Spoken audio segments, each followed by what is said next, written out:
So I got the flywheel off. Let's assess the damage.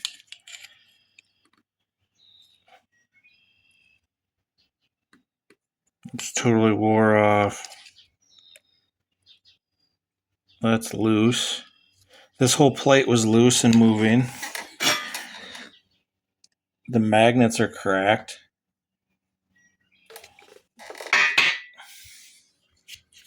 The crank seal isn't in all the way. I can just literally push it in by finger. That's crazy. Never seen that before in my life.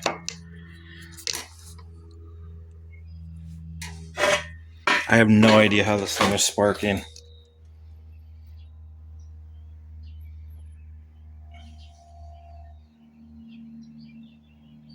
I'm surprised these tabs right here aren't wore off as well for the pickup.